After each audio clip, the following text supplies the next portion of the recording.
Nagsimula ang kwento sa isang gwapong lalaki na nagngangalang Ling, na nangangarap na maging isang cultivator. Habang ipinagdiriwang niya ang kanyang ika-18 na kaarawan, isang matandang lalaki ang biglang kumatok sa kanyang pintuan, at na-off ang mga ilaw sa kanyang silid. Siya ay tumingin sa paligid gamit ang kanyang espiritual na mga mata, ngunit hindi pa rin niya maintindihan kung ano ang nangyayari.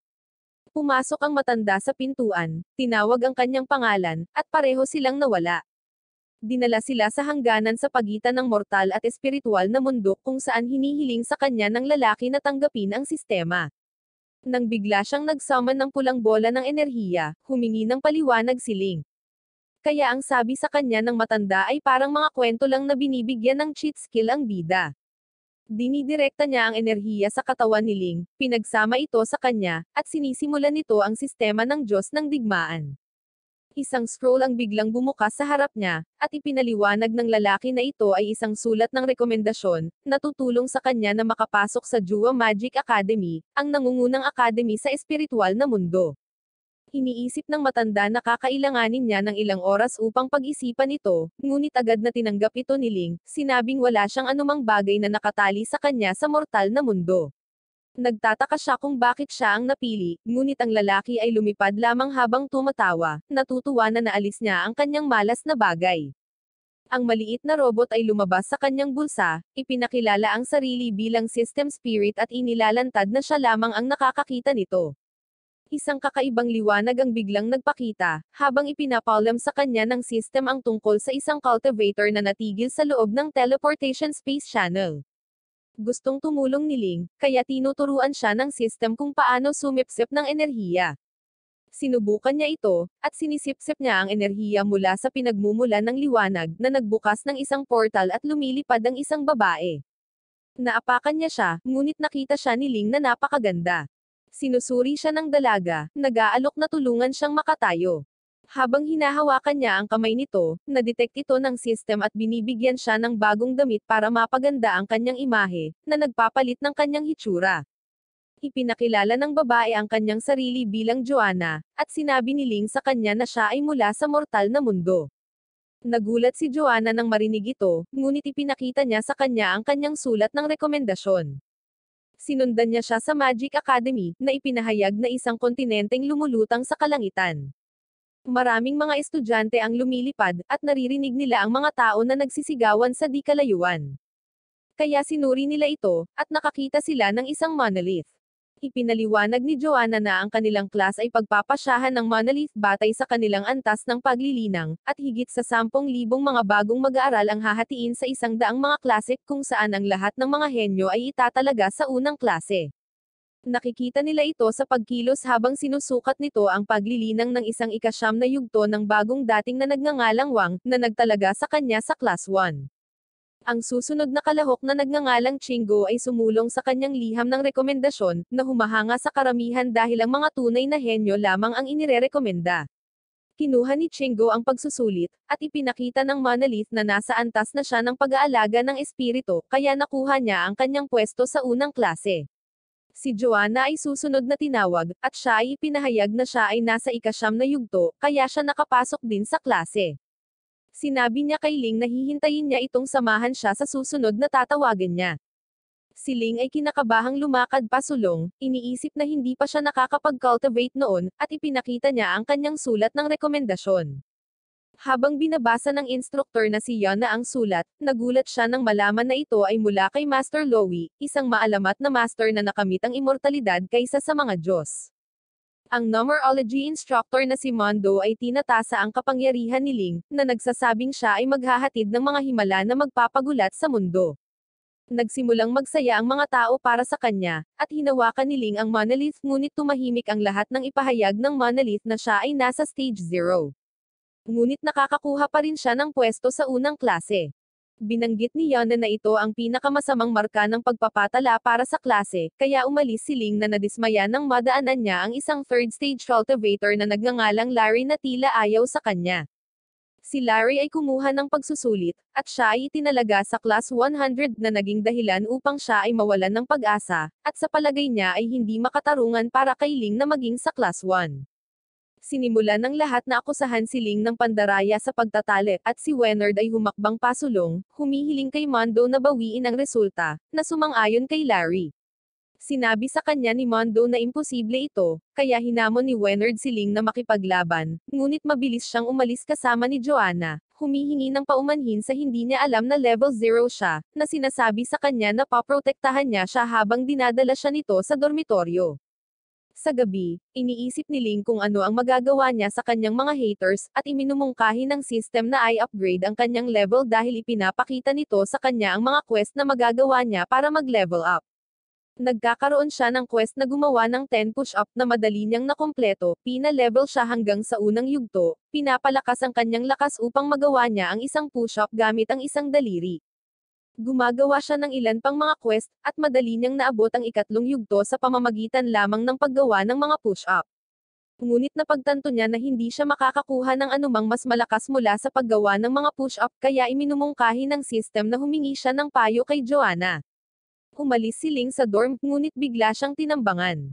Ginagamit niya ang kanyang espiritual na mga mata upang iwasan ang mga pag-atake, habang tinatasa niya ang espiritual na antas ng lalaki, nalaman na nasa ikatlong yugto na rin siya.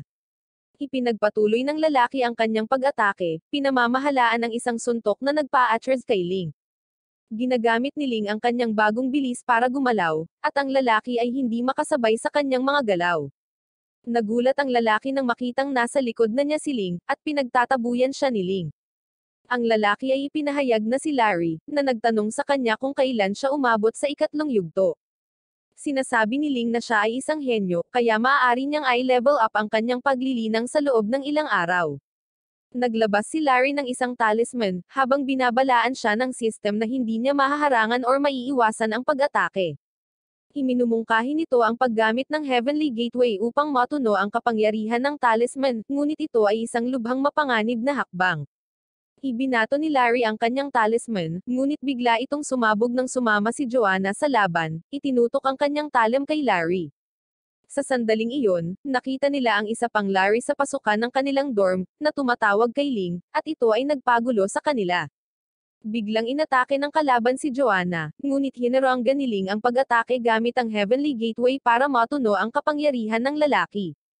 Iniswing ni Joanna ang kanyang espada, itinulak ang lalaki pabalik, at mabilis itong umatras. Napaluhod si Ling, napagtanto na ang backlash ng hakbang ay talagang malakas. Sa pagdating ni Larry, sinusubukan niyang makipaglaban sa kanya, ngunit tinakot siya ni Joanna. Iminumungkahi ni Joanna na magpatingin sa doktor, ngunit sinabi ni Ling na okay siya, na sinasabing malapit na siyang makapasok sa ika-4 na yugto. Iniisip ni Joanna na hindi niya natulungan si Ling, na inihayag na pumunta siya sa akademya upang makakuha ng kapangyarihang protektahan ang iba.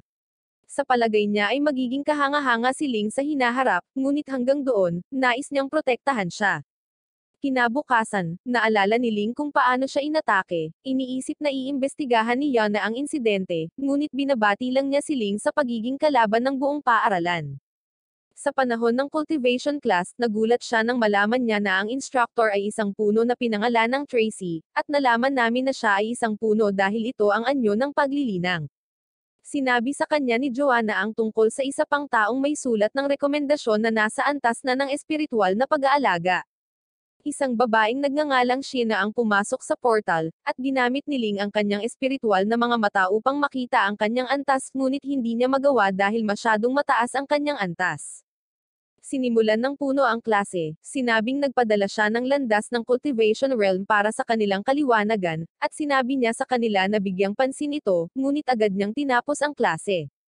Nagulat si Ling nang marinig ito, ngunit napansin niyang nagmumuni-muni ang lahat. Kaya ginagamit niya ang kanyang espiritual na mata, at napagtanto niya na ang lahat ay napapalibutan ng enerhiya.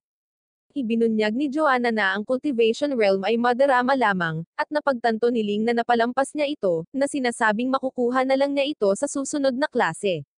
Sa panahon ng swordsmanship class, ipinakilala ng espada ang kanyang sarili bilang kanilang instructor, at sinimulan niya ang klase, na nagpapadala ng kaunting enerhiya. Walang nararamdaman si Ling, ngunit sa kanyang paglingon, nakita niyang nagmumuni-muni ang lahat, napagtantong muli siyang napalampas. Sa susunod na klase, nakakita siya ng bowl ang apoy, at agad niyang nakilala ito bilang kanilang instruktor, ngunit wala siyang ideya kung ano ang sinasabi nito. Pagkatapos nito, si Yana ang nagsisilbing instruktor ng moral class. Agad niyang hinirang si Ling bilang kinatawan ng klase, at binibigyan niya ang lahat ng cellphone na sinasabing laruin nila ito para sa buong klase. Nagsimulang gawin ng lahat ang gawain, ngunit nalilito si Ling, tinanong si Yana kung bakit nila ito ginagawa.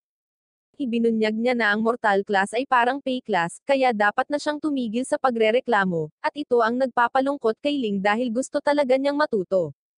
Tinatanggap ni Mondo ang lahat sa klase ng numerolohiya habang binibigyan niya ang lahat ng pangkalahatang ideya. Natutuwa si Ling na makitang parang tamang klase ito, ngunit sinabi niya sa lahat na matulog at isulat kung ano ang kanilang napanaginipan.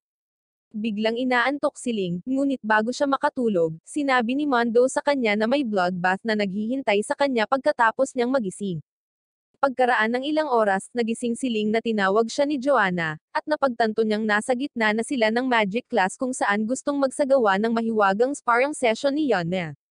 Gusto ni Yana na makipag-spar si Joanna kay Chingo, kaya lumakad siya pasulong, ngunit pinigilan siya ni Joanna at inatake si Chingo gamit ang isang fire skill, ngunit madali niya itong hinarangan. Tumatakbo si Joanna at patuloy siyang pinipilit ngunit nag-iisang tinutulak siya pabalik. Muling sumugod si Joanna, ngunit hinarang ni Chingo ang kanyang mga pag-atake, sinabihan siyang tumayo. Habang lumipad siya sa langit, tinatakpan ang sarili sa apoy, sumugod siya patungo kay Chingo, na gumagamit ng kanyang harang upang ipagtanggol ang sarili. At pinapayuhan ng system si Ling na gamitin ang kanyang espiritual na mga mata, kaya sinusunod niya ang mga tagubili nito, at nalaman niya ang tungkol sa mahinang punto ng pamamaraan ni Chingo. Naghari si Joanna ng apoy kay Chingo, ngunit pinoprotektahan siya ng hadlang, at gagawa na siya ng kanyang hakbang, ngunit inatake ni Joanna ang kanyang harang, na nagawang basagin ito.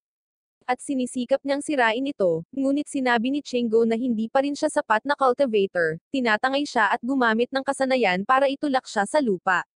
Ngunit nakaharang si Ling, gamit ang Heavenly Gateway para protektahan siya, at lumilikha ito ng shockwave na tinatakpan ng usok ang lugar. Iniisip ng lahat na tapos na siya, ngunit nagulat sila nang makitang nakatayo pa rin siya. Isinaaktibo ni Ling ang kanyang espiritual na mga mata, at naglunsad siya ng isang putok ng enerhiya gamit ang kanyang kamao, ngunit madaling naiwasan ito ni Chingo. Ibinalot niya ang kanyang mga kadena sa paligid ni Ling at naghatid ng isang mapangwasak na pag-atake, ngunit siya ay nanindigan at namamahala upang kontrahin ang pamamaraan ni Chingo. Napagtanto ni Chingo na ang kanyang harang ay nasira at ang kadena ay naputol, na nagpapahintulot kay Ling na makatakas. Sa sandaling iyon, narating ni Ling ang ika-4 na yugto, na ikinagulat ng lahat dahil nagawa niya ito sa isang gabi. Sinasabi sa kanya ng system ang tungkol sa mga susunod na quest sa pag-upgrade na nagsasabing kailangan niyang sumipsip ng Spirit Stones. Inamin ni Chingo ang pagkatalo, sinabing humanga siya, at tinanggap siya ni Yana sa mundo ng paglilinang. Biglang nagpakita ang elder na nagngangalang Yawi, na nagsasabing may nangyaring mali sa Battle for Freedom, kaya pinaalis ni Yana ang klase, at umalis siya. Nilapitan ni Chingo sina Ling at Joanna, sinabing malaki ang potensyal nila, kaya handa siyang tulungan sila. Humihingi si Ling ng Spirit Stones, ngunit nagulat si Joanna nang marinig ito, sa pag-aakalang humihingi siya ng pera, habang isiniwalat niya na ang Spirit Stones ang pera ng mundo. Kaya napahiya siya, ngunit binigyan siya ni Chingo ng singsing, na nagkakahalaga ng 5,000 Spirit Stones.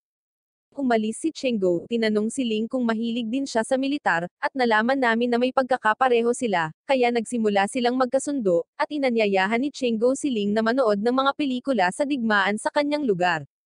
Lumapit si Sheena sa kanila, iniisip na mabubuting tao sila, kaya gusto niyang makipagkaibigan sa kanila. Gusto niyang mag-aral ng moral class kasama si Ling, at sinabihan siya nitong hanapin siya anumang oras na kailangan niya ng tulong. Nalaman namin na ang Battle for Freedom ay isang taunang paligsahan sa kaligtasan, kung saan ang lahat ng mga disipulo ay kinakailangang lumahok. Ang system ay nag-issue ng isang espesyal na quest na nagsasabing si Ling ay kailangang nasa nangungunang 50 upang makatanggap ng isang espiritual na sandata, at ito ay nagbabala sa kanya na siya ay magiging isang babae kung siya ay mabibigo. Nanaginip si Ling na maging isang babae, na naging sanhi ng kanyang takot, ngunit bigla siyang nagising, napagtanto na kailangan niyang magpakatatag dahil ayaw niyang mabaigo sa quest. Siya ay sumisipsip ng kanyang mga spirit stones na nagpapahintulot sa kanya na maabot ang ikapitong yugto, at ang system ay nagpapalam sa kanya na ang kanyang katawan ay naging mas malakas. Sinusubukan niyang manuntok, at napagtanto niya na kaya niyang ihagis ang malalakas na suntok ng sunod-sunod, kaya sa tingin niya ay may pagkakataon siyang tapusin ang espesyal na quest. Hiniling-niling sa system na sabihin sa kanya ang tungkol sa Battle for Freedom, kaya ipinakita nito sa kanya ang isang mapa, na nagsasabi sa kanya na ang kaganapan ay isang malakihang labanan kung saan higit sa 50,000 mga mag-aaral ang lalahok. Ang lugar ng ehersisyo ay unti-unting lumiliit habang ang mga kalahok ay naalis, hanggang sa isa na lamang sa kanila ang matirang nakatayo. Dahil sa kanyang kasalukuyang mga kakayahan, ang kanyang ranggo ay 29,653, kaya siya ay nabigla, alam na mayroon na lamang siyang isang buwan upang maghanda. Ang system ay nagpapaalala sa kanya na ang lahat ay napupuot sa kanya, kaya't hahabulin nila siya. Sa palagay niya ay mabibigo siya sa quest, kaya't tinanong niya ang kanyang mga kaibigan kung tatanggapin siya ng mga ito kung siya ay magiging isang babae, ngunit sa palagay nila ay nababalisa na siya, kaya siya ay napahiya, na napagtanto na kailangan niyang kumpletuhin ang quest or masisira ang buhay niya. Hiniling-niling sa system na ipakita sa kanya ang susunod na quest sa pag-upgrade, at ipinapakita nito na kailangan niyang talunin ang isang kalaban na nasa ika-9 na yugto man lang, ngunit alam niyang hindi siya sapat na malakas para gawin ito. Idinagdag ng system na na-unlock na niya ang mga technical skill quests para magamit niya ang Essence Mountain para matuto ng skill na antas ng Diyos. Binanggit nito na kung makumplito niya ang upgrading quest, tataas ang kanyang rankang sa 4,653. Kaya naisip niyang hilingin kay Joanna na kusa siyang matalo. Ibinunyag ni Joanna na nasa ika-10 yugto na siya, at hihingi na sana si Ling ng tulong sa kanya, ngunit nahihiya siyang sabihin ito, kaya sa halip ay hiniling niya ang Essence of the Mountain.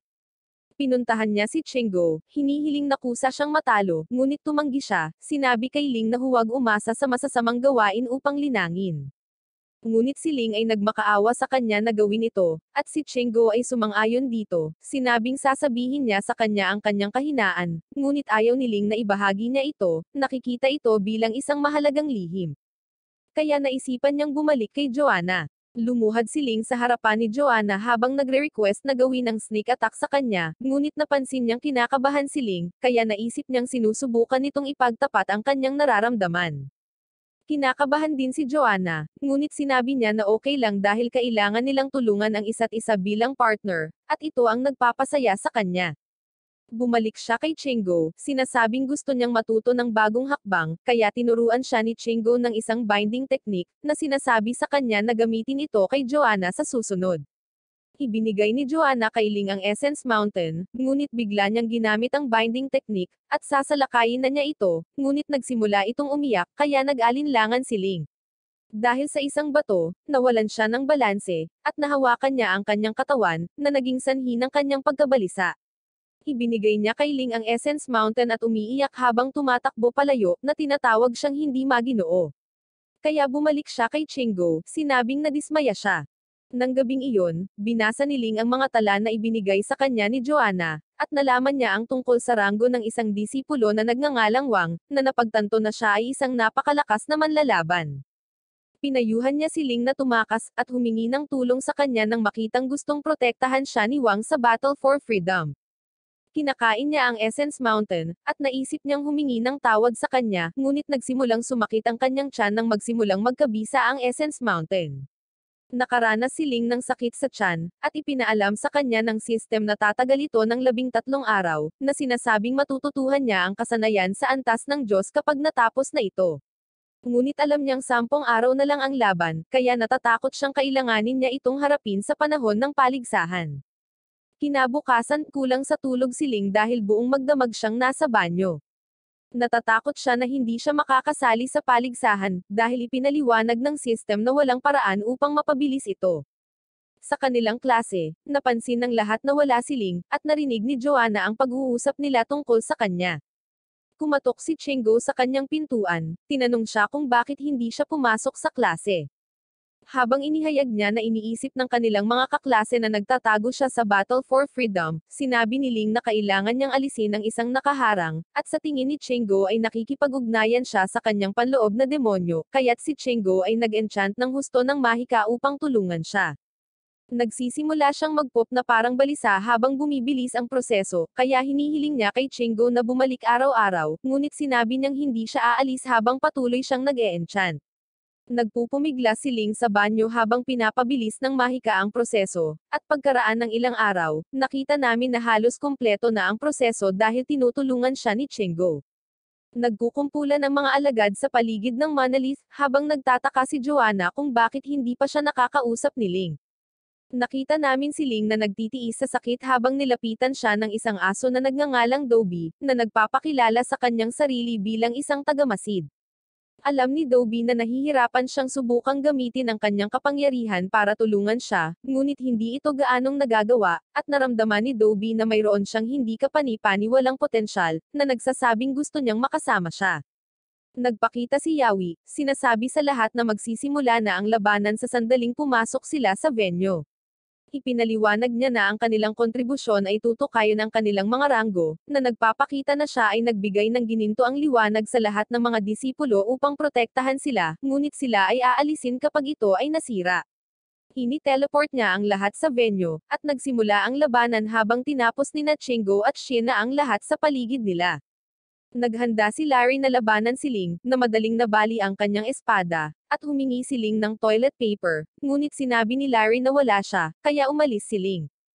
Pagkaalis niya, nilapitan ni Wenard si Larry, tinanong siya tungkol kay Ling, pero itinuro niya siya sa maling direksyon. Nakita namin si Joanna na pinagmamasdan ang arena habang tinitingnan niya ang lokasyon ni Ling, ngunit naiinis pa rin siya, kaya ayaw niya itong makita. Si Ling ay nagbabanyo sa likod ng isang puno, at ang proseso ay malapit ng makumplito, ngunit siya ay nakita ng isang ikawalong yugto ng disipulo na agad na nakilala siya. Hinahamon siya ng disipulo na makipaglaban, ngunit dumating ang mga disipulo sa ika-49 na yugto, at lahat sila ay napupuot sa kanya, kaya gusto nilang alisin siya. Sinabi ng disipulo sa ikawalong yugto na hindi niya kinasusuklaman si Ling, ngunit gusto niyang magkaroon ng bounty sa kanyang ulo, kaya inalis nila siya, ngunit sinabi sa kanila ni Ling na mas mabuti para sa isang tao na magkaroon ng lahat ng bounty, at napagtanto nila na maaari silang gumawa ng kapalaran kung hindi sila nagtutulungan, kaya nagsisimula silang maglaban sa isa't isa. Habang siya ay patuloy na nagbabanyo, nagawa ni Ling na kumpletuhin ang quest, na nagpapahintulot sa kanya na matutunan ang kasanayan sa antas ng Diyos, at iminumungkahi ng system na gamitin ito bilang isang counterattack. Nagsisimula siyang kuminang ng maliwanag habang nakaharap ang mga disipulo na sumusubok na makipaglaban sa kanya, ngunit ginamit niya ang antas ng Diyos na kasanayan, naglulunsad ng isang malakas na sinag ng enerhiya, na agad na tinatangay ang mga ito. Sa pamamagitan ng pagkatalo sa mga 9th-stage cultivator, natapos na ni Ling ang upgrade quest, na nagpapahintulot sa kanya na maabot ang 8th stage, ngunit sinabi sa kanya ng system na wala siyang pagkakataong maabot ang nangungunang 50 kung hindi niya ay upgrade ang kanyang sarili, kaya tinanong niya ang system tungkol sa kanyang susunod na quest. Kaya ipinakikita nito na kailangan niyang talunin ang 10th stage cultivators, at matuto ng Earth Martial Arts sa Black Rock Peak para maabot ang susunod na stage. Nakita niya ang Black Rock Peak na lumulutang sa kalangitan, ngunit nagtataka siya kung paano siya makakarating doon, at sa sandaling iyon, nilapitan siya ni Larry, na humihingi ng tulong. Binuksan ni Larry ang isang nakatagong portal kung saan nagtatago ang lahat ng nakaligtas mula sa unang klase, at ipinaliwanag ni Larry na hindi sila kapani-paniwalang mahina, kaya ayaw nilang makipaglaban sa ibang mga estudyante. Nalaman namin na gusto nilang maabot ni Ling ang pinakamataas na pwesto dahil siya ay may puso ng isang mahina, at sinabi sa kanya ni Larry na malumanay na alisin ang mga ito upang hindi sila makaranas ng sakit. Kaya't masayang pinaalis sila ni Joanna, pinapataas ang kanyang ranggo, ngunit kinondena ng mga manunood ang pag-uugaling ito, na iniisip na labag ito sa mga patakaran. Nasa ranggong 7,864 na siya ngayon, nag-iisip na tapusin ang upgrade quest nang binalaan siya ng system na papalapit sa kanya ang isang malakas na cultivator, at biglang nahati sa kalahati ang isang puno. Nagpakita ang disipulo, at sinisugod niya si Ling, ngunit nataman siya ng isang malakas na sinag ng enerhiya, na naging sanhi ng pagkatalo niya sa paligsahan. Binabalaan siya ng system na may isa pang makapangyarihang cultivator sa malapit, at nakita niya ang isang babae na umaaligid sa itaas niya na nasa espiritual na antas ng pag-aalaga. Nalaman namin na ang kanyang pangalan ay Akina, at pumangalawa siya sa nakaraang paligsahan. Nakilala niya si Ling, na humihiling sa kanya na makipaglaro sa kanya, habang ipinahayag niya na gusto niyang makipaglaro sa mga lalaki mula sa moral na mundo upang makita kung siya ang kanyang type. Gusto niyang sagutin niya ang 20 tanong sa loob ng 10 minuto, at pumayag itong makipaglaro sa kanya, kaya umupo sila ng magkasama habang sinasagot niya ang mga tanong ni Akina tungkol sa moral na mundo, ngunit nagsimula siyang magtanong tungkol sa mga tao sa academy. Tinanong siya ni Akina kung si Joanna or si Sheena ay mas maganda, at pinili niya si Sheena, ngunit tinawag niya itong traidor, sa pag-aakalang si Joanna ang kanyang kasintahan, ngunit tinanggihan ito ni Ling, sinabing nakikita siya ni Joanna bilang isang hindi maginoo lamang dahil hindi niya sinasadyang nahawakan ang kanyang katawan. Sinusuri ni Akina ang kanyang aura, na nagpapatunay na nagsasabi siya ng totoo, kaya nagpapatuloy siya sa susunod na tanong. Tinanong niya ito kung mas maganda ba siya kaysa kay Joanna, at sinabi nito sa kanya na siya nga, na naging dahilan para mapuri siya. Nauubusan na sila ng oras, ngunit nagpatuloy pa rin siya sa huling tanong, na nagtatanong sa kanya kung gusto niyang maging isang ordinaryo ngunit masayang mortal or isang dakila ngunit malungkot na immortal, ngunit sinabi ni Ling na gusto niyang maging isang taong makakatulong sa mga mortal na maging mahusay at gawin masaya ang mga cultivator.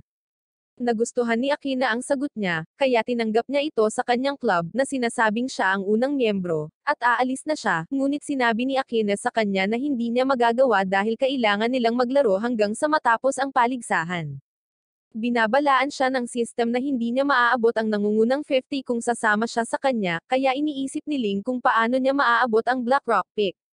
Nakaisip siya ng isang ideya, at sumakay siya sa wallet ni Akina, na sinasabi sa kanya na may alam siyang magandang lugar kung saan maaari silang maglaro, at itinuro niya siya sa Black Rock Peak.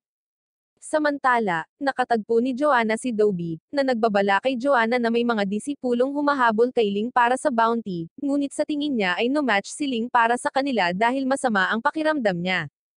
Alam ni Dobby na masakit ang tiyan niya sa pamamagitan ng paglilinang ng isang banal na sining, na sinasabing natagpuan niya si Ling dahil sa amoy na kanyang inilabas, at napagtanto ni Joanna na ito ang dahilan kung bakit hindi niya ito kinakausap. Sa sandaling iyon, biglang bumangon si Wenard, inaatake sila gamit ang kanyang kakayahan, ngunit nakatakas sina Ling at Akina.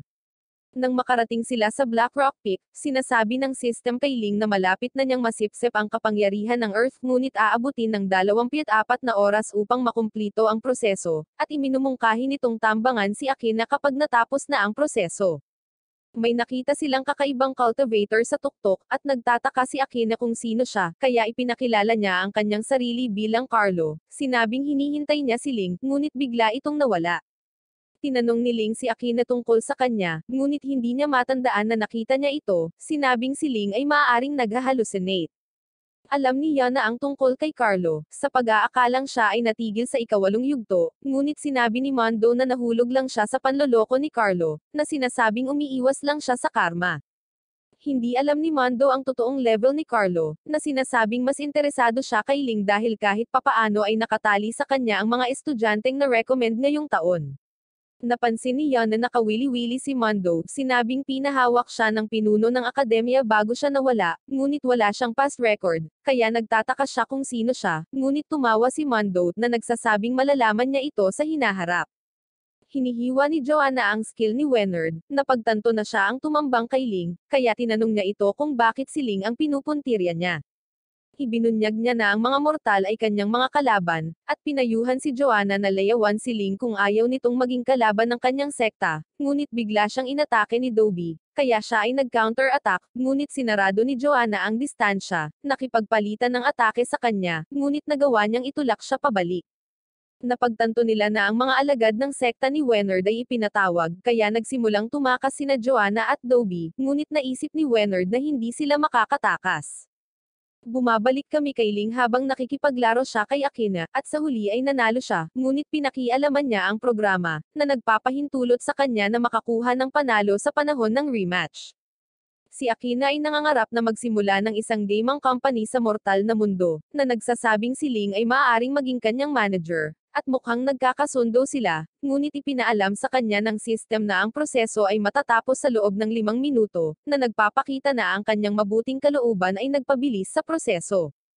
Pinapanood nila ang araw sa pagsikat nito, at inamin ni Akina na masaya siya, na tinawag si Ling na kanyang unang kaibigan. Ibinunyag ni Aquino na tinatawag siya ng mga tao na isang henyo, ngunit hindi nila talaga siya nakikita bilang isang tao, iniisip na ginagamit lang nila siya bilang isang tool sa paglilinang.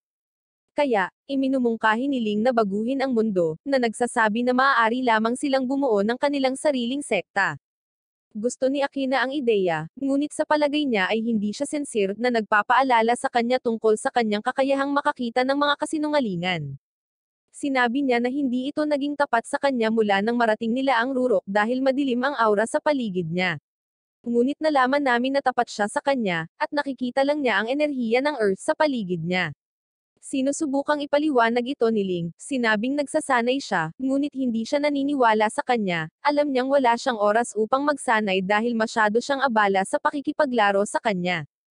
Sa sandaling iyon, sinuspinde ng system ang pagsipsip, inaalis ang kanyang madilim na aura, at sinabi ni Ling sa kanya ang totoo, na nagsasabing gusto niya itong atakihin. Alam ni Aquino na totoo ito, kaya sinabi niya sa kanya na magpatuloy, at ipinatawag niya ang kanyang staff, naghahanda na gamitin ang kanyang kakayahan. Naghahanda si Ling para sa labanan, ngunit sinabi niyang tapat siya, nagtataka kung bakit hindi siya maniniwala sa kanya. Nagdadalawang isip si Aquino dito, kaya pinabayaan niya ang kanyang pagbabantay, ngunit pinapayuhan ng sistema si Ling na atakihin siya, at naglalabas ito ng enerhiya mula sa kanyang katawan, na nagtutulak sa kanya pabalik. Ngunit ipinatawag ni Aquino ang kanyang sandata, at naglunsad siya ng isang counter-attack na nagpaluhod sa kanya. Si Aquino ay nagbabanta sa kanya, nagtataka kung bakit siya inatake, ngunit sinabi niya na ito ay isang aksidente lamang, at alam niyang nagsasabi siya ng totoo. Ipinaliwanag ni Ling na lahat ng sinabi niya ay totoo, sinabing ang kanyang pagsasanay ay nakaapekto sa kanyang aura. Ngunit si Aquino ay hindi pa rin naniniwala sa kanya, kaya sinabi niya sa kanya ang tungkol sa sistema ng Diyos ng digmaan, na sinasabing ginagamit niya ito upang lumakas, at siya ay nabalisa dahil lahat ng sinabi niya ay totoo, na napagtanto na hinarap niya ito ng walang dahilan.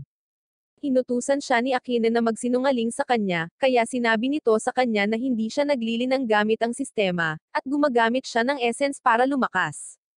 Kinumpirma niya na nagsisinungaling siya, at binalaan siya nito na sasakit ang tiyan niya kung uubusin niya ito, ngunit kinakain niya pa rin ito, at nagsimulang sumakit ang kanyang tiyan. Iminumungkahi ng system na bigyan siya ng Earth Energy, na sinasabing makakatulong ito sa pagtunaw ng asensya. Sinusunod niya ang mga tagubili ng system, hinawakan ang kanyang tiyan, na nagiging sanhi ng pagkawala ng sakit. Aalis na sana si Ling, ngunit pinigilan siya nito, binigyan siya ng headband habang ipinapaliwanag niya na hindi siya masasaktan ng mga cultivator sa antas ng espiritual na pag-aalaga kung isusuot niya ito. Nagpa siya si Ling na isuot ito, at tumalon siya sa platform habang sinasabi sa kanya ng system na matatapos ang Battle for Freedom sa loob ng 47 oras, at ang kanyang kasalukuyang ranggo ay 7,864, ngunit sa palagay nito ay malaki ang tsansa niyang makapasok sa nangungunang 50 dahil malayo pa ang laban. Bigla siyang inatake, at nakita niya ang lalaking nagngangalang Wang, na siyang pinakamagaling na disipulo sa buong paaralan. Tumawag si Wang kay Chingo, hinahamon siyang makipaglaban habang nagbabanta siyang aalisin ang lahat kapag hindi siya tumugon. Binunot ni Ling ang kanyang tracker, at nakita niya ang lokasyon ni Joanna, sa pag-aakalang nasa panganib ito, kaya nagmamadali siyang lumapit sa kanya. Nakita namin na nakuha ng mga disipulo mula sa sekta ni Wenard si Dobie, at sinubukan ng isa sa kanila na pumirma sa isang kontrata ng Beast Pet nang biglang dumating si Joanna upang iligtas siya, ngunit inatake siya ni Wenard mula sa likuran. Nagpupumiglas siya laban sa mga alagad, at sa huli ay dinasormahan siya ni Wenard na humiling sa kanya na layawan si Ling, ngunit sa tingin niya ay insecure lang siya dahil mas malakas si Ling kaysa sa kanya, kaya nagalit siya, naghahanda na tapusin siya. Ngunit nagsimulang tumunog ang kanyang tracker nang biglang bumagsak si Ling, na nagpatambo sa lahat. Pinalibutan ni Ling ang kanyang mga kaibigan ng Earth Energy habang kinuryent ni Wang ang lahat na inaalis ang libu-libong kalahok sa isang iglap. Nakita namin si Carlo na nakaupo sa bato, pinipigilan ang kidlat bago ito tumama sa kanya, at binanggit niya na dumating na ang oras. Pinoprotektahan sila ng headband ni Ling mula sa kidlat, ngunit nauubusan ito ng enerhiya, na naging sanhi ng pagkawasak nito, at sinabi sa kanya ng system na may 132 kalahok ang natitira sa kagubatan, kaya napakababa ng tsansa niyang makapasok sa nangungunang 50. Buhay pa si Wenard at ang dalawa pang disipulo, at naghahanda si Ling na tapusin sila, ngunit mababa ang tingin nila sa kanya dahil nasa ikawalong yugto pa lang siya. Ngunit madaling natalo ni Ling ang mga kasama ni Wenard, kaya siya ay kinabahan. Tatapusin na sana ni Ling si Wenard, pero pinigilan siya ni Joanna. Sinabing si Wenard ang naglagay ng bounty sa ulo niya, kaya kailangan niyang pahirapan si Wenard. Hiniling niya kay Wenard na ipaliwanag ang kanyang motibo, ngunit nang magpaliwanag na siya, bigla siyang sinuntok ni Ling. Nakita ni Ling ang iba pang mga disipulo sa likod niya, kaya mabilis niyang tinapos ang mga ito, at natapos niya ang kanyang pag-upgrade na quest, na nagpapahintulot sa kanya na maabot ang ika-9 na yugto. Humingi siya ng paumanhin kay Joanna, sinabi sa kanya kung ano ang nangyari sa kanya, at sa wakas ay nagkasundo sila, ngunit si Wang ay patuloy na tumawag kay Chenggo, na nagbabanta na sirain ang kagubatan kung hindi siya magpapakita.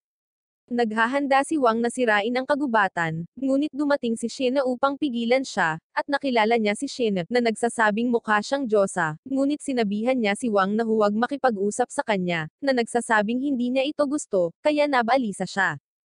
Sa sandaling iyon, pinaghihigpitan ni Chenggo si Wang gamit ang kanyang mga kadena habang sumasali siya kay Shena, at hinahamon nila siyang makipaglaban, ngunit sinabi ni Wang na hindi nila siya matatalo habang pinuputol niya ang kadena sa kanyang braso, at madali niyang hinaranggan ang mga pag-atake ni Shena.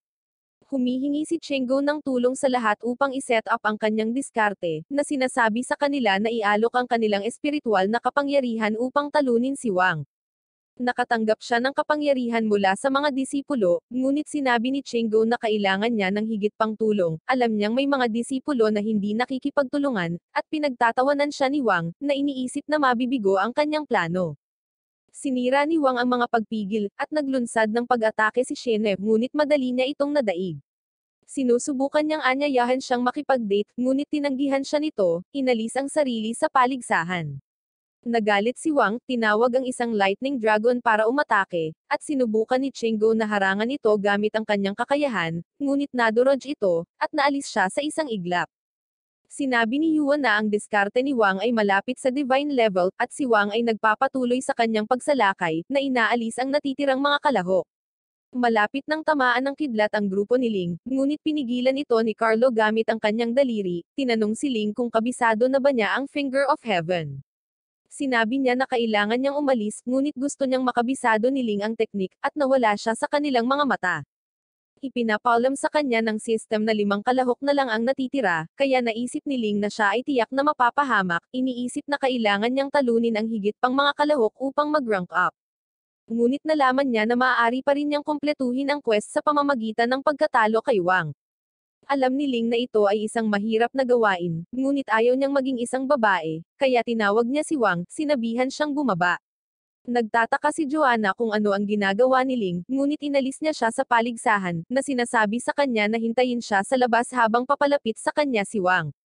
Tinanong siya ni Wang tungkol kay Carlo, kaya ipinaliwanag ni Ling na umalis siya at hindi na siya babalik, na naging sanhi ng pagkahumaling kay Wang. Hinahamon siya ni Ling na makipaglaban, ngunit pinagtawanan siya ni Wang, na nagpatawag ng kidlat para tapusin siya. Binabalaan ng sistema si Ling na maaaring tapusin siya ni Wang, ngunit alam niyang ito lang ang pagkakataon niya, kaya nagpa siya siyang lumaban. Sumulong si Dobby, gustong makipaglaban kasama si Ling, ngunit sinabi niya kay Dobby na maaari silang tumambay sa susunod, at inalis niya si Dobby sa paligsahan. Natatakot si Yana na maaaring masawi si Ling, ngunit sinabi ni Mondo sa kanya na malapit na niyang maabot ang isang bagong antas ng kapangyarihan, na nagsasabing hindi nila dapat ihinto ang laban. Tinusok ni Wang ang kalangitan gamit ang kanyang kidlat, tumawag ng napakalaking dragon, kaya sinubukan ni Ling na pigilan ito gamit ang kanyang kakayahan sa antas ng Diyos, ngunit wala itong nagawa, at ipinikit niya ang kanyang mga mata habang bumababa sa kanya ang dragon. Sa sandaling iyon, inaabisuhan siya ng system na natutunan niya ang Finger of Heaven, kaya itinuro niya ang kanyang daliri, naglalabas ng malakas na sinag ng liwanag na nagbibigay liwanag sa eksena at nagiging sanhi ng malfunction ng mga kamera. Ang liwanag ay tumatagos sa kalangitan, at nakikita ito ng lahat, na pagtatanto na si Wang ay natalo. Na-restore na ang kamera, at sinimulan nilang purihin si Ling, nakaka-rating lang sa rank 2. Nasasaksihan ni Yuan ang kanyang kapangyarihan, at humanga siya na makita ito. Tinanong si Mondo tungkol sa mga disipulong ipapadala nila sa mortal na kaharian. Nalaman namin na isa si Wenard sa kanila, ngunit nagpa siya si Yuan na palitan siya, sa pag-aakalang si Ling ay isang mas magandang opsyon. Pagkatapos ng labanan, nawalan ng malay si Ling sa loob ng 10 araw dahil naubos niya ang lahat ng kanyang lakas ngunit naka-recover siya salamat sa elixir ni Yuan. Sinimulan ng lahat na makita siya bilang pinakamalakas at binabati siya ng system para sa pagkumpleto ng quest na sinasabi sa kanya na na-unlock niya ang makapangyarihang pamamaraan.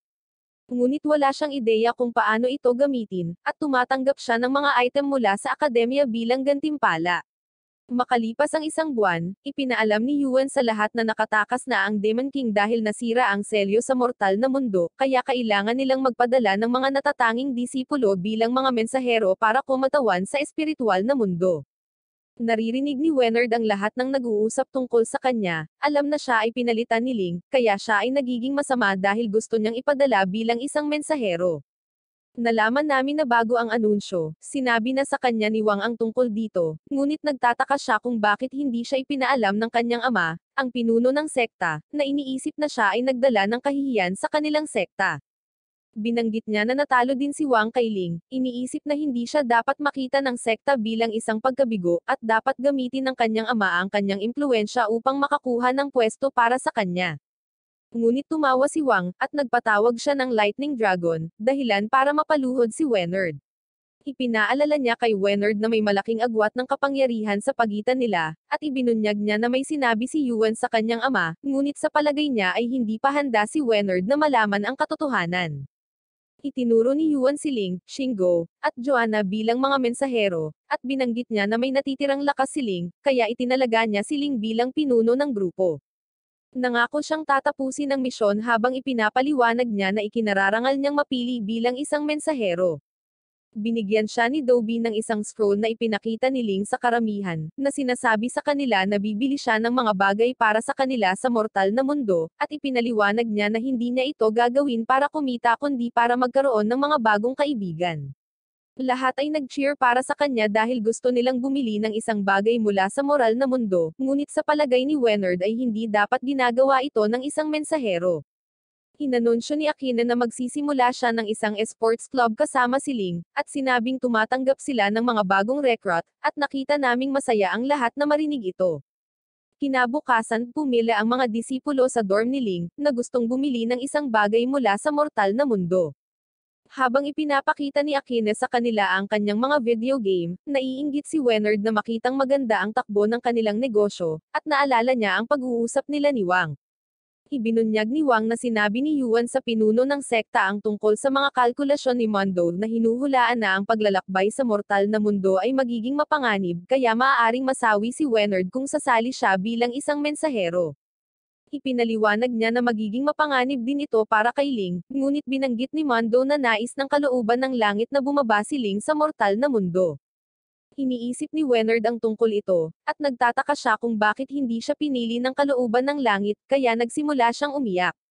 Sa sandaling iyon, inaabisuhan ng system si Ling na na-unlock na niya ang crybaby technique dahil pinaiyak lang niya ang kanyang kalaban, kaya't nagtataka si Ling kung sino ang umiiyak ng tapikin ni Akina ang kanyang balikat, na sinasabi sa kanya na ang mga tao ay nakarehistro sa kanilang club, at sinabi niya na ito ay dahil sa kanyang marketing technique. Nakita sila ni Joanna, kaya nagseselos siya nang ibigay sa kanya ni Akina ang kanyang storage ring, na sinasabi sa kanya na espesyal ito. Biglang lumapit si Mondo kay Ling, at nabigla siya, alam niyang palaging naghahatid ng masamang balita si Mondo. Sinabi niya na nandoon siya para sabihin kay Ling ang isang bagay, kaya tumakas siya, sinabihan ang kanyang mga kaibigan na mag-impake, ngunit tinanong ni Joanna si Mondo kung ano ang gusto niyang sabihin kay Ling, kaya sinabi niya sa kanya na ang kanilang paglalakbay ay mapupuno ng panganib at kasawian, sinabing maaaring wala silang magagawa tungkol dito. Magsisimula na sila sa kanilang paglalakbay, at binuksan ni Chingo ang isang portal sa Mortal Realm, ngunit biglang nagpakita ang mga braso, humawak kay Ling at itinulak ang iba pabalik. Kumapit si Joanna sa kanya habang hinihila siya papasok sa portal, at nakapasok din dito ni Chingo bago ito magsara. Sinubukan ni Joanna na gisingin si Ling, ngunit pinalibutan siya ng braso, dahilan para mawalan siya ng malay. Binabalaan ng system si Ling na nasa panganib ang kanyang buhay, kaya ginaisang nito si Ling, at napagtanto niya na malapit na siyang mahulog sa kanyang kasawian. Hinawakan niya ito habang ipinapaalam sa kanya ng system na nasa 3 kilometer sila sa ibabaw ng dagat ngunit hindi nito sinasabi sa kanya kung ano ang gagawin. Kaya't pinalibutan niya ang kanilang mga katawan ng Earth energy, naghahanda para sa epekto, ngunit nang malapit na silang tumama sa lupa, dumaan sila sa isang kakaibang flower spirit, na sinisira ang katawan nito. Tumama sila sa lupa ng may matinding puwersa, ngunit nakaligtas sila, at nagkamalay si Joanna, napagtanto na si Ling ay nasa kaayla hilakbot na anyo. Naabutan sila ni Chingo, gamit ang kanyang mahika para pagalingin si Ling, ngunit biglang may narinig silang humihingi ng tulong, at itinuro ng kanyang mga kaibigan ang kanyang ulo, kaya naglabas si Ling ng salamin, pinayagan siyang makita ang bulaklak sa kanyang ulo, at nagtanong ito sa kanya kung bakit niya inagaw ang kanyang katawan, ngunit bigla itong nawala habang ang isang napakalaking ship ay sumasakop sa kalangitan. Nakita namin ang isang babae sa ship na nagngangalang Lena na nagulat na nakita niya ang mga mensahero, at inutusan niya silang sumama sa kanya, kaya sumakay sila sa ship, at dinala sila nito sa isang tiyak na lokasyon. Ipinakilala ni Ling ang kanyang sarili bilang pinuno ng grupo, tinanong si Lena kung ano ang nangyayari, ngunit kinukutya niya ang espiritual na mundo sa paggawa ng isang disipulo sa ika-9 na yugto bilang pinuno.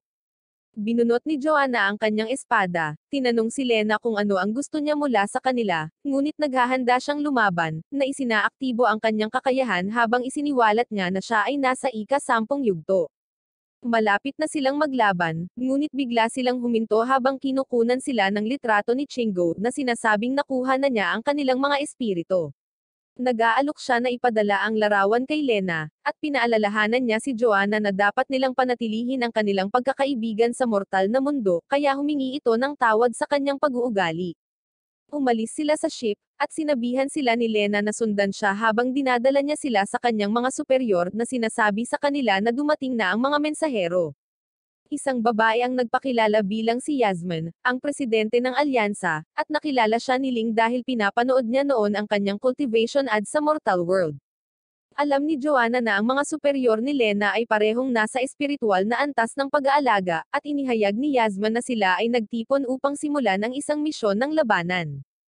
Iniisip ni Ling na huhulihin nila ang Demon Lord, ngunit tinatawanan nila siya habang ang isa sa miyembro ng alyansa na nagngangalang Shigoro ay nagpahayag na ang Demon Lord ay natalo na nagsasabing kailangan lang nilang harapin ang mga disipulo ng demonyong hukbo.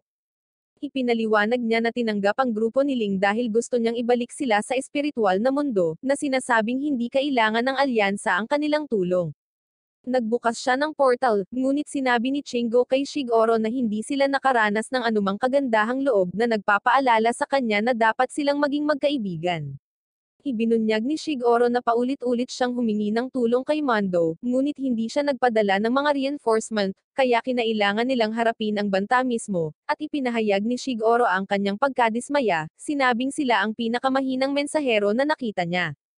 Sa sandaling iyon, tumunog ang alarma habang ang establishmento ay inaatake ng mga Blood Clan warriors, at nagulat si Yasmin nang marinig ito, sa pag-aakalang ang Blood Clan ay nakipag-alyansa sa hukbo ng demonyo. Gustong tumulong ng grupo ni Ling, ngunit nagalit si Shigoro, na nagsasabing ang tanging misyon nila ay itaboy pabalik sa espiritual na mundo, ngunit tumanggi silang umalis, kaya inatake niya sila ng isang energy beam, ngunit ginamit ni Chingo ang kanyang hadlang upang protektahan sila. Nagbanta si Shigoro na lalabanan sila kung hindi sila aalis, ngunit hinamon siya ni Chingo na nagsasabing dapat niyang tanggapin ang tulong nila kung manalo siya, ngunit pinayuhan ng system si Ling na kunin ang lugar ni Chingo, kaya sinabihan niya si Shigoro na labanan siya sa halip. Tinanggap ito ni Shigoro, at agad niyang ginamit ang water skill, habang tinatakpan ni Ling ang kanyang sarili ng enerhiya ng Earth, ngunit biglang nagpakita si Lena sa kanyang likuran, na nagsasabing wala siyang karapatang hamanin ang kanyang ama habang sinisipa siya nito palayo. Ipinagpatuloy ni Lena ang kanyang pag-atake habang sinabihan siya ni Shigoro na sumuko, na tinawag siyang henyo, ngunit nahawakan siya ni Ling, at ginamit niya ang kanyang kakayahan, na nagpapahintulot sa kanya na makalaya. Sumugod si Lena, lumikha ng mga pagsabog gamit ang kanyang mga kamao, ngunit ginagamit ni Ling ang kanyang Heavenly Gateway para ma-absorb ang kanyang mga kapangyarihan, kaya siya ay napaatras, at naglunsad siya ng isang energy ball, ngunit ito ay na-absorb ng Heavenly Gateway. Ginamit ni Ling ang energy charge kay Shigoro habang pinapakawalan niya ang kanyang kakayahan sa antas ng Diyos, kaya sinubukan ni Shigoro na ipagtanggol ito, ngunit ginamit ni Ling ang kanyang crybaby skill, at naalala ni Shigoro ang sandaling iniwan siya ng kanyang asawa. Aatakihin na sana siya ni Ling, ngunit sinisip-sip ni Yasmin ang lahat ng kanyang lakas.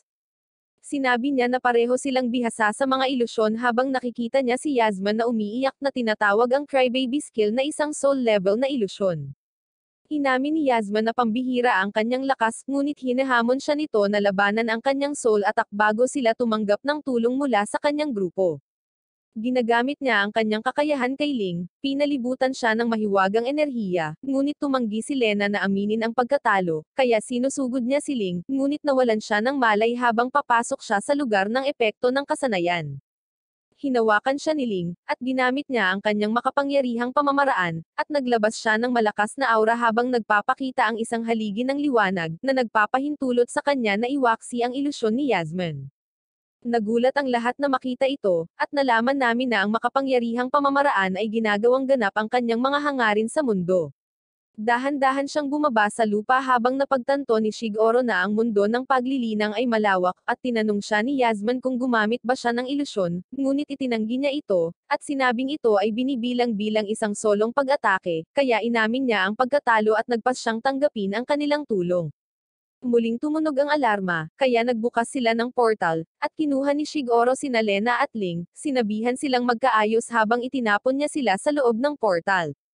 Habang nagte-teleport sila, inaabisuhan siya ng system na katatapos lang niyang gawing perpekto ang kanyang espiritual na mga mata, kaya nakikita na niya ang lahat. Dumating sila sa Ghost Village, at ipinaliwanag ni Lena na ang kanilang misyon ay imbestigahan ang kalaban upang ang punong tanggapan ay makabuo ng mga kontra. Binalaan siya ni Lena na ang hamog ay lason, at nakikita nila ito sa malayo, kaya gumamit si Ling ng isang kasanayan upang suriin ang lugar. Ang system ay nagpapakita na ang enerhiya ng Earth ay maaaring iwaksi ang nakakalason na hamog, at ang espiritual na mga mata ay nakakakita sa pamamagitan nito. Nakita ni Lena ang dalawang malalakas na kalaban sa malapit, kaya iniulat niya ito sa punong tanggapan, humihingi ng mga reinforcement. Natanggap ng alyansa ang ulat, kaya naisipan nilang magpadala ng 2 disipulo para tulungan si Lena, ngunit ayaw ni Shigoro na ipadala ang mga kaibigan ni Ling dahil maaabala nito ang pagdeploy ng labanan.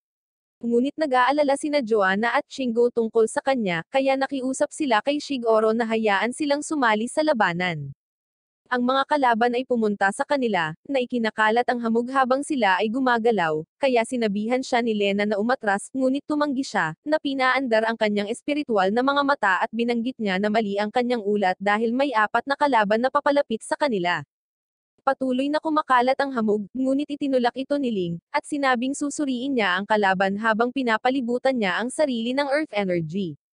Pagkalipas ng ilang sandali, bumalik siya sa kanya, tumakas kasama niya, at hiningi niya ang kanyang telepono habang ipinahayag niya na ang kanilang mga kalaban ay nasa espiritual na antas ng pag-aalaga, kaya kailangan nila ng tulong.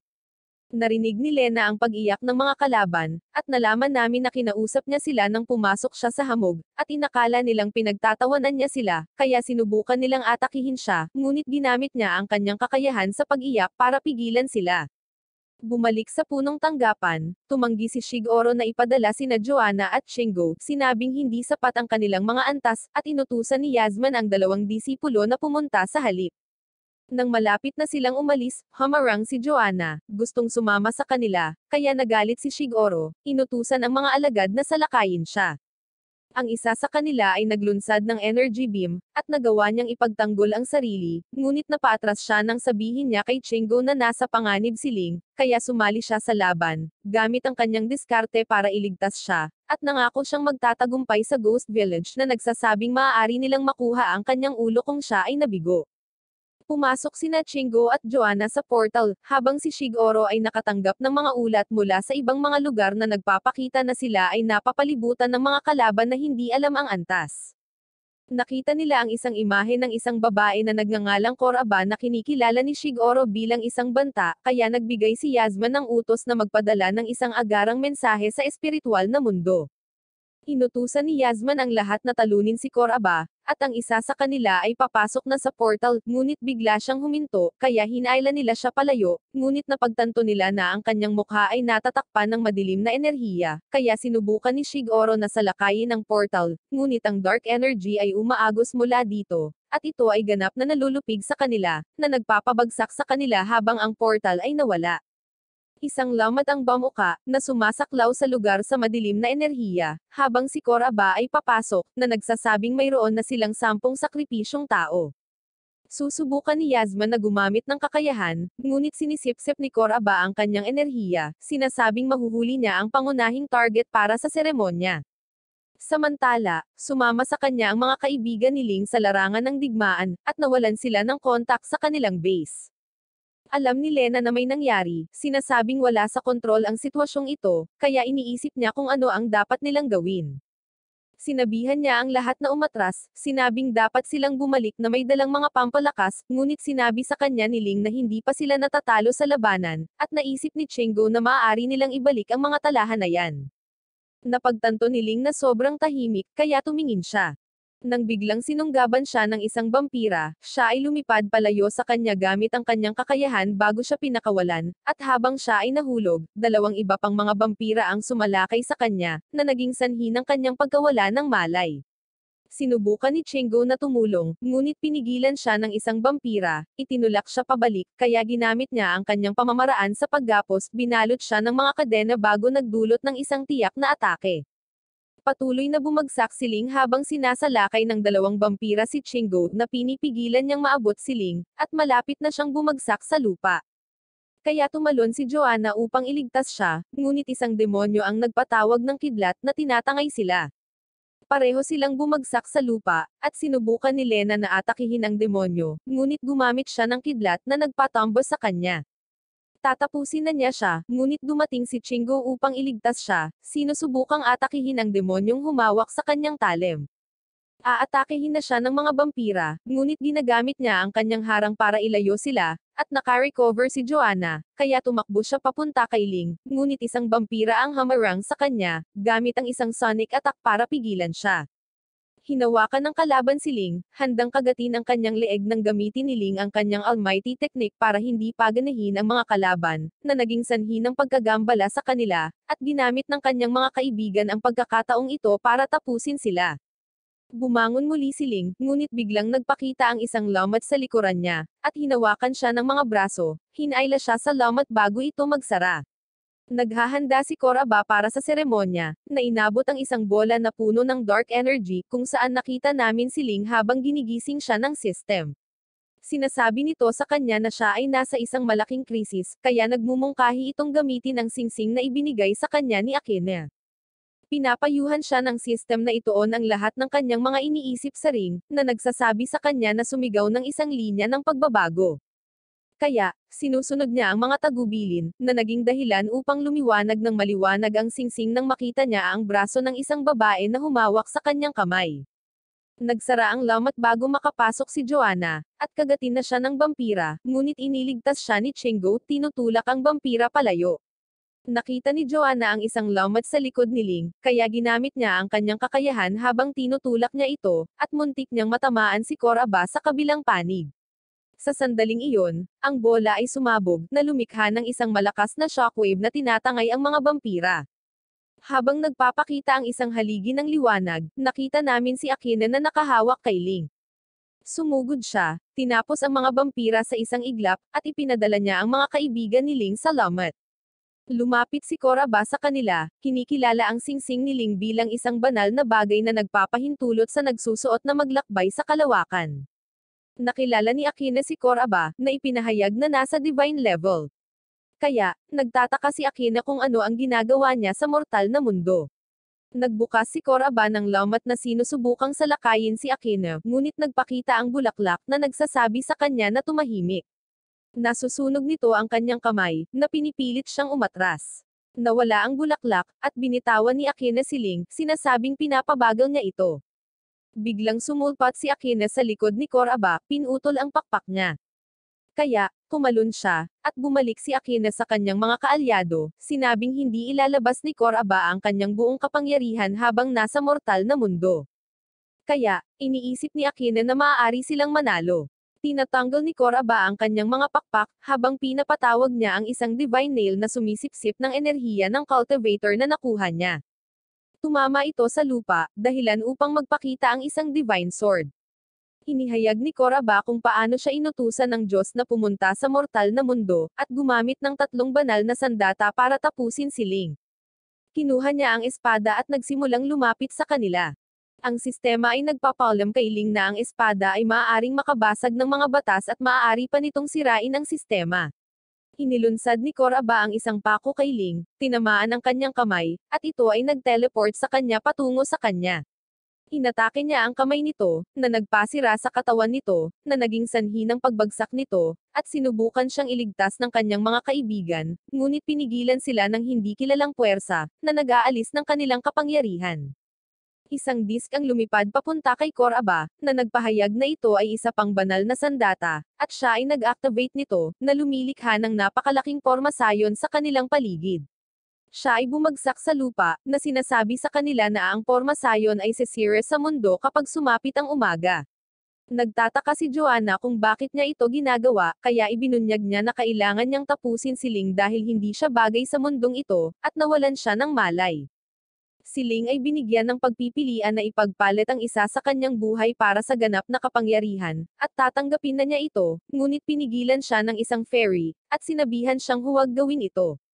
Kumalat ang katiwalian sa kanyang mga mata, at nakakita siya ng isang higanteng espada habang sinasabi sa kanya ng sistema na siya ay nasa isang mundo sa loob ng kanyang katawan. Naglunsad ang espada ng kanyang mga kadene, binabalot ito sa system at naging sanhi ng pagkalat ng katiwalian habang ipinapakita ng sistema na pinuputol ng espada ang kanilang koneksyon. Isang fairy ang lumabas sa sistema, at nagmamadali siyang lumapit sa kanya, ngunit sinabihan siya nito na huminto, nagbabala sa kanya na mahuhuli siya sa isang kapahamakan kapag hinawakan siya nito. Inihayag ng fairy na ang kanyang pangalan ay Monica, at siya ay mula sa isang mundo kung saan nawala siya sa isang kalamidad, kaya ginamit niya ang lahat ng kanyang kapangyarihan upang makasama siya sa mundong iyon, na gustong baguhin ang kapalaran.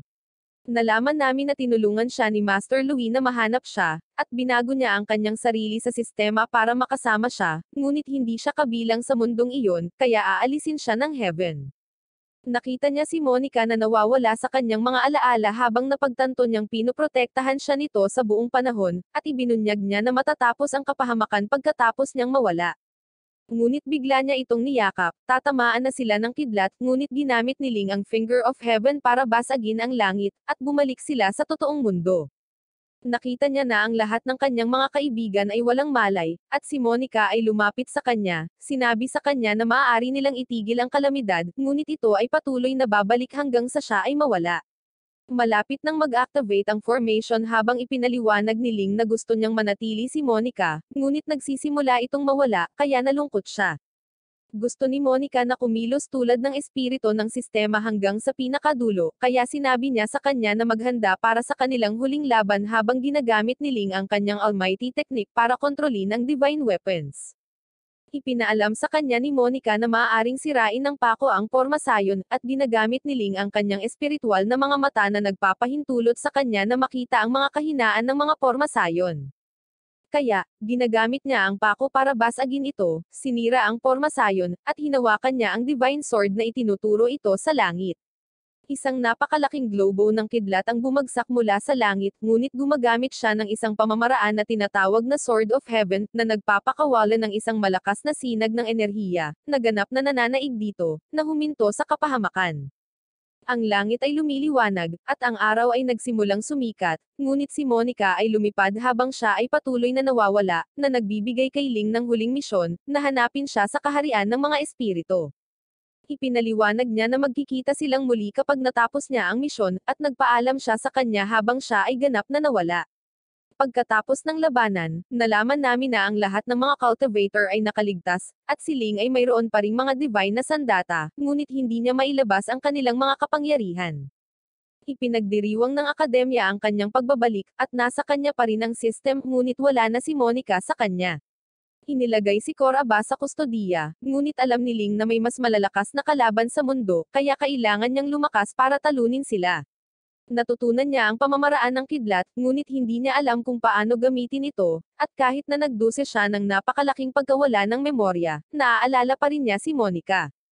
Nakilala namin ang isang babae na nagngangalang Carla, habang siya ay gumagawa sa isang bagong pagpipinta. Nakikita niya ang refleksyon ng kanyang sarili sa talon, at kinakausap niya ito habang tinutulungan siya nitong magtrabaho sa pagpipinta. Nalaman namin na siya ay ipinatapon sa Stone Island sa loob ng 900 taon, at iginuguhit niya ang parehong pagpipinta bawat taon. Ang kanyang iba pang sarili ay nabuo pagkatapos niyang iguhit ang kanyang ika-500 na pagpipinta, at minsan ay nagkamali kapag natutunan nila ang maliwanag na kawalang interes. Sa sandaling iyon, nagpapakita ang isang haligi ng liwanag mula sa scroll na tinatakpan ang isla ng isang hadlang, at kinikilala ito ng kanyang sarili bilang pagbuo ng naliwanagan na kawalang interes na napagtatanto na siya ay nililinang sa pamamagitan ng pagpipinta. Inaangkin niya na mahuhusay niya ang kasanayan pagkatapos niyang matapos ang pagpipinta, at habang ginagawa niya ang panghuling paghampas, tinamaan ng kidlat ang scroll habang nagpapakita ang isang mahiwagang globo. Ang enerhiya nito ay nagpapatatag, at iniimbak niya ito sa kanyang paintbrush, ngunit ang kanyang sarili ay nagtataka kung ano ang kanyang ginagawa, alam niyang naghintay siya ng 1,000 taon para sa sandaling iyon. Ngunit nais ni Carla na maghintay ng isa pang taon, sinabing gugulatin niya ang espiritual na mundo upang payapain ang espiritu ng kanyang ina. Makalipas ang 1 taon, sumiklab ang panakanakang digmaan sa pagitan ng Heavenly Alliance at ng Beast Clan, upang matukoy kung sino ang magkokontrol sa Stone Island sa susunod na 1,000 taon. Nakilala ni Kino ang Star Emperor Zenro, na pinuno ng Heavenly Alliance. Inihayag ni Kino na isa na siyang tunay na Diyos na katulad ni Zenro, na nagsasabing ipaghihiganti niya ang kanyang amo na pinaslang ni Zenro 1,000 taon na ang nakakaraan. Pero hindi man lang siya maalala ni Zenro, dahilan para magalit siya. Kaya, naglunsad siya ng bola ng enerhiya, ngunit madaling nawasak ito ni Zenro, na nagsasabing hinding-hindi siya matatalo ni Kino, at sinimulan niyang tanungin ang mga kakayahan ng Beast Clan.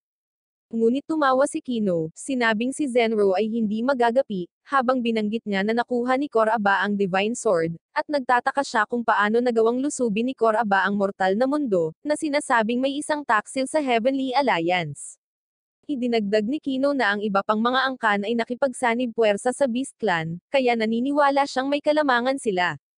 Sa sandaling iyon, nakatanggap si Zenro ng isang agarang ulat, dahilan upang siya ay magulat. Alam ni Kino na ito ay tungkol sa digmaan, na inihayag na ang Beast Clan ay sumalakay sa maraming lugar sa mortal na mundo. Tinanong si Zenro kung inamin niya ang pagkatalo. Ngunit inilabas ni Zenro ang kanyang lakas, at malapit na silang magsalungat nang biglang hamarang ang isang scroll, na nagtutulak sa kanila pabalik. Bumukas ito, ipinakita ang pagpipinta ni Carla, at bumaba ito sa lupa habang papasok si Carla.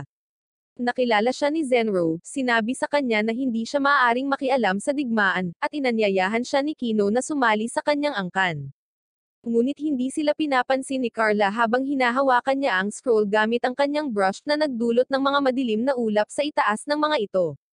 Ibinunyag niya na handa siyang pumanig kay Zenro bilang isang tunay na Diyos, ngunit gusto niyang igawad ng Heavenly Alliance ang pinakamataas na parangal sa kanyang nasawi na ina. Tutol ang mga tauhan ni Zenro, na sinasabing makasalanan ang kanyang ina, ngunit tinanggap niya ang alok nito, na gustong magkaroon ng ibang tunay na Diyos sa kanyang hukbo. Sinubukan ni Carla na gamitin ang Enlightened Apathy, na nagdulot ng malakas na enerhiya na palibutan siya, at naisip ni Zenro na karapat-dapat siyang sumali sa kanyang hukbo. Ngunit may nangyaring mali, kaya sinabihan siya ng iba niyang sarili na huminto, sinasabing ito ang kalooban ng langit. Ngunit ipinagpatuloy niya ang kanyang pagpipinta, at ang kasanayan ay ganap na nabigo, na naging sanhi ng kanyang pagbagsak. Sinimulan siyang kutsain ng mga tauhan ni Zenro, at inutusan niya ang lahat na umalis, binabalaan si Kino na huwag hamarang sa kanilang daan. At umalis si Kino, sinabi kay Zenro na maglalaban silang muli pagkatapos ng 3 araw. Pagkaraan ng ilang oras, nagkamalay si Carla, at napagtanto niya na ang kanyang sarili ay nagkatotoo. Iniisip niya kung ano ang susunod nilang gagawin, iniisip na ayaw ng Heaven na magtagumpay siya, ngunit binanggit ng isa niyang sarili na may nakita siya sa insidente, na nagsasabing may pagkakataon pa sila. Nagulat si Kino sa kanyang master, na nakakaalam na hindi napapansinin ni Zenro ang Stone Island sa mga susunod na araw, kaya inutusan niya si Kino na gamitin ang scepter para selyuhan ang isla at tapusin ang mga disipulo ng akademya na pumasok dito. Bumalik sa akademya, nakita namin si Ling sa isang kama kasama si Dobby. Habang tumutunog ang kanyang alarm, sinabihan niya ang system na ay off ito, ngunit hindi siya nito maintindihan, at naalala niyang wala na si Monica sa kanya, kaya nalungkot siya.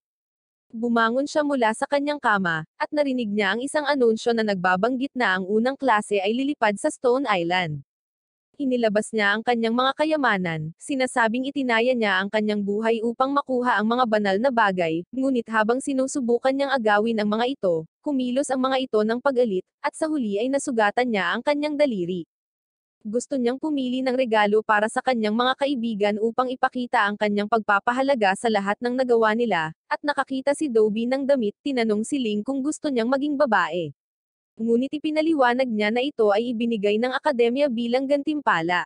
Umalis si Ling sa kanyang silid, sinusubukang ibigay ang damit kay Akinep ngunit ibinunyag niya na siya ang nagbigay nito sa kanya, sinabing dapat niyang isuot ito.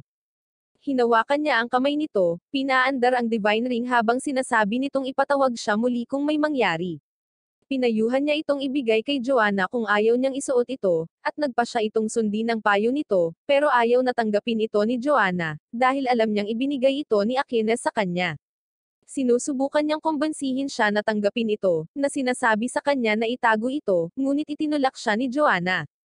Wala nang ibang maisip si Ling, kaya binigay niya ito kay Chingo, na binigyan siya ng awkward stare, kaya napahiya siya, at nagsimula siyang tumakbo palayo, at bumalik sa kanyang dorm. Tumingin si Ling sa salamin, iniisip na magmumukha siyang kakaiba kung isusuot niya ito, ngunit nagulat si Dobby nang makita siya, sinabi kay Ling na ligtas ang kanyang sikreto sa kanya. Nagising ang bulaklak, ipinakita sa kanila ang projection ni Ling kasama ang damit, at napahiya siya, na nagsasabing ayaw niyang isuot ito. Iniisip niya kung paano ito ibibigay kay Joanna nang biglang sumulpat si Shena, pinapayuhan siyang maging sincere kapag binigay niya ito sa isang tao. Kaya, sinusunod niya ang payo nito, ibinibigay ito kay Joanna habang sinasabi nito sa kanya na siya ang unang naging kaibigan niya, at gusto niyang ipakita ang kanyang pagpapahalaga sa pamamagitan ng pagbibigay nito sa kanya. Iniisip ni Joanna kung bagay sa kanya ang damit at ipinakita sa kanya ng bulaklak ang projection ni Ling na hawak ang robe na nagsasabing playback iyon. Sinabi sa kanya ni Ling na hindi niya ito isinuot, at kinuha niya ito, sa pag-aakalang magiging walang modo siya kung tumanggi siya. Hiniling ni Ling sa kanya na isuot ito, kaya isinuot niya ito, ngunit isang madilim na enerhiya ang biglang pumaligid sa kanya, kaya siya ay nag-aalala. Ngunit sinabi ni Joanna na malapit na siyang gumawa ng isang pambihirang tagumpay, dahil ang madilim na enerhiya ay nagiging sanhi ng pagkawala niya, at muli siyang nagpakita na may mga pakpak. Naabot niya ang antas ng espiritual na pag-aalaga, at ipinahayag niya na ang robe ay talagang isang pagkakataon para sa isang pambihirang tagumpay, kaya pinasalamatan niya si Ling sa pagbibigay nito sa kanya. Gustong hiramin ni Ling ang damit ngunit tumanggi si Joanna, na kinwestiyon ang kanyang pagkalalaki. Sa sandaling iyon, nabasa nila ang isang anunsyo na sila ay pupunta sa Stone Island, kaya ang mga disipulo ay dapat na magtipon sa plaza. Napagtanto ni Ling na wala siyang dala, ngunit si Joanna ay lumipad na kasama niya, at ang Divine Nail ay sumusunod sa kanila sa paligid. Ang mga disipulo ay nagtitipon na ngayon sa plaza, at sila ay aalis na, kaya naman nakiusap si Chengo kay Yana na hintayin ang kanyang mga kaibigan. Ngunit pinili niyang umalis nang wala sila, at lumipad ang ship, habang ipinapaliwanag niya na oobserbahan nila ang labanan sa Stone Island sa pagitan ng dalawang Diyos. Bigla nilang narinig ang Class 100 na nagche-cheer para kay Ling habang pinapalipad siya ni Joanna sa ship. Sa tingin ni Chengo ay hindi sila makakarating sa oras, kaya hiniling niya kay Yana na hintayin sila. Ngunit naalala niya kung paano siya binalaan ni Mondo na ang paglalakbay ay magiging mapanganib, at ang panganib ay tila konektado kay Ling, kaya't pinaandar niya ang ship, na sinasabi sa lahat na lilipad na sila sa kalawakan. Lumipad si Joanna papunta sa ship, ngunit napakabilis nito, at mukhang hindi na nila ito maaabot. Ngunit biglang nagpakita si Wang, na inihayag kung paano naging inspirasyon sa kanya ang mga nagawa ni Ling na gumawa ng isang pambihirang tagumpay. Kaya gusto niyang gantihan si Ling sa pamamagitan ng paglulunsad sa kanya sa ship. Tinakpan niya sila sa isang bula ng kidlat, at itinapon niya sila sa ship na nagpapahintulot sa kanila na maabyutan ito. Nang malapit na silang sumama sa kanilang mga kaklase, naalala ni Yana ang pag-uusap nila ni Mondo na nagsabi sa kanya na walang makakapidol sa Heavenly Calamity. Ngunit binanggit niya na tao lamang ang makakatalo sa Heaven, pinayuhan siya na humanap ng paraan para pag-isahin ang mga estudyante at paniniwalaan silang kaya nilang manalo. Kaya't sinubukan niyang gampanan ang papel ng kontrabida, na sinasabing bibilis ang ship pagkatapos ng 10 segundo upang pigilan si Ling na maabot sila. Nagsisimula siyang magbilang habang iniisip ni Chingo ang tungkol sa paggamit ng kanyang kakayahan upang palakasin ang bilis ni Ling, na sinasabi sa ibang mga estudyante na samahan siya. Kaya ipinahiram nila sa kanya ang kanilang mga kapangyarihan, at lumikha siya ng isang lagusan para sa kanyang mga kaibigan. Ngunit kailangan niya ng higit na kapangyarihan upang maabot ang mga ito. Ginagamit ni Sheena ang kanyang sandata para palawigan ang lagusan. Ngunit nang malapit na itong maabot ni Joanna, nagsimula siyang mahulog, kaya hinawakan siya ni Ling. Nalaman namin na mayroon na lamang silang 2 segundo na natitira. Ngunit sinabihan sila ni Chingo na huwag sumuko, at sa sandaling iyon, naaalala ni Ling ang kanyang pamamaraan ng kidlat, na maaaring kontrolin ang lahat ng anyo ng kidlat. Kaya ginagamit niya ito, na nagpapahintulot sa kanila na pumunta pa, habang ang Divine Nail ay lumilikha ng isang portal sa harap niya, at ipinapadala siya nito sa lagusan. Nagawa niyang maabot ang ship sa tamang oras, at bumibilis ito, na nagpapadala sa lahat sa kalawakan habang binabati nila si Ling sa pagdating dito. Samantala, nakatanggap si Kino ng isang ulat na ang kanyang hukbo ay handa nang salakayin ang Stone Island, at siya ay nagbigay-pugay sa Heavenly God, na isinaaktibo ang scepter. Ipinakita ni Yonda sa lahat ang projection ng Stone Island, na itinuturing ni Chingo bilang Holy Land ng Beast Clan. Ipinaliwanag ni Yana na 10,000 taon na ang nakalilipas, ito ang naging pinakamakapangyarihang sibilisasyon, at ang lilang bituin ay nawasak na nag-iiwan ng isang mahalagang artifact sa isla, at sinisikap ng lahat na hanapin ito. Kaya't ang mga demonyo at mga tao ay walang katapusang naglaban hanggang sa sumiklab ang Millennium War. Inihayag ni Yana na ang Heavenly Alliance ang nagsimula ng digmaan upang hanapin ang artifact. Ngunit napagtanto nila na hindi nila ito mahanap, kaya kasalukuyang ginagamit nito ang digmaan para pahinay ng Beast Clan, gustong ipakita sa kanila kung sino ang boss, habang ginagamit ng Beast Clan ang digmaan para sugpuin ang mga panloob na salungatan. Nalaman namin na sa 10 Millennium Wars, 3 beses natalo ang mga tao, at natalo lang sila dahil hindi sila sumali. Gustong hanapin ni Kino ang Purple Star Artifact para tapusin ang Millennium War, na humihiling sa langit na tulungan siya, at sinabi sa kanya ng kanyang amo na ang scepter ay maaaring magtaksil sa buong isla, na nagsasabing siya ang magiging master ng espasyong iyon. Kaya hinawakan niya ang scepter, at sinimulan niyang kunin ang kapangyarihan nito, habang ang ship ay nakarating na sa Stone Island. Alam ni Kino na dumating na ang mga disipulo, kaya inutusan niya ang mga halimaw na tapusin sila. Samantala, ginalaw ni Carla ang brush na naging dahilan upang mapalibutan siya ng tubig, at ang tubig ay bumubuo ng screen habang binabaklas niya ang kanyang brush na nagpapakita ng mahiwagang globo. Inihayag ni Carla na ang brush ay ibinigay sa kanya bilang isang regalo, at sinabi niya sa kanyang sarili na mag-concentrate sa pagtitipon ng kanyang mga enerhiya. Ang globo ay kumikinang ng maliwanag habang inaalala niya ang kanyang nakita noong insidente, na nagpapakita na siya ay nagkaroon ng isang pangitain tungkol sa isang malakas na scepter na pumipigil sa Stone Island, na nahulog sa pagkawasak. Napagtanto ni Carla na ang kanilang enerhiya ay na-assimilated sa Earth, kaya nakita ng isa pa niyang sarili ang hinaharap ng isla.